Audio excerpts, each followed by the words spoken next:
And it looks like they want to come back at the beginning of this second special session that I will be calling on Friday. Again, if they show up, great, we'll get to work and get all these bills passed. If they don't show up, we'll continue with the law enforcement efforts to try to track them down, arrest them, and take them to the Capitol. But we will be ready either way. All right, so that, of course, was Texas Governor Greg Abbott in a radio interview saying that he will call a second special session Friday as Republicans work toward passing new congressional maps that they say will secure more GOP seats. Texas House Democrats who fled the state made it clear they won't give him a quorum. Now, in the meantime, California's governor now taking action as well. Governor Gavin Newsom announcing Democrats are drawing new maps that could flip the 5 Republican seats. The governor posting in all caps, you see here, in the style of President Trump. Governor Newsom is saying that California's maps will end the Trump presidency. California state legislature is aiming to release draft maps on Friday.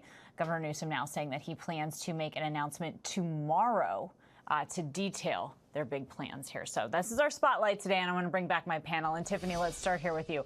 Can I just ask you to start us off, Tiffany, with the big picture ahead of the midterms, and how does this all play out come midterms? Well, Newsom saying that California is going to get a new congressional map. I mean, nothing says progress like redrawing lines that no one even understands. I mean, give me a break. I think from a bigger perspective, Democrat, Republican, independent commissions, they all do this. And I have said this before on this show, Democrats can't gerrymander their states to pick up extra seats because they have already gerrymandered them to hell and back. So the fact that this is on, now a national topic that keeps getting talked about from, we've seen J.B. Pritzker and Kathy Hochul stand on their soapbox and lecture us like they are not doing the same exact thing. It's really infuriating. This is sort of the side of politics that the American people really don't like at all. But everyone does it. Democrat, Republican, independent commissions. You can look at California and you can look at Pennsylvania. So I think it's interesting that Gavin Newsom is trying to punch back with this. I think he should focus on getting his state out of debt. He should focus on rebuilding after the historic fires. And he should focus on lowering energy costs for the residents of California.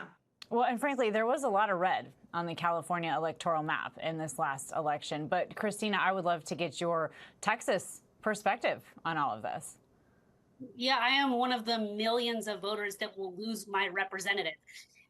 This is an outright power grab here in Texas that wouldn't just affect millions of Texans, taking away 5 congressional seats that are currently represented by Democrats in our state, but it would take away the voice of millions of Americans. Most Americans, nobody really likes gerrymandering. So the fact that the Republican Party in our state has said that they are doing this to win and rig the election for 2026 and beyond should be upsetting to anyone. And I don't care which party you are part of.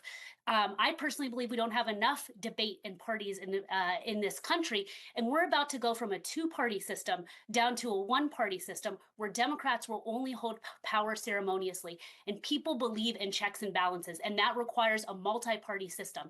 So anybody that's just shrugging their shoulders and saying everybody does this and let's just go down this crazy road should be calling their own party and saying, especially here in Texas, and saying, please don't rig the upcoming election. We need robust debate. We need checks and balances in our country.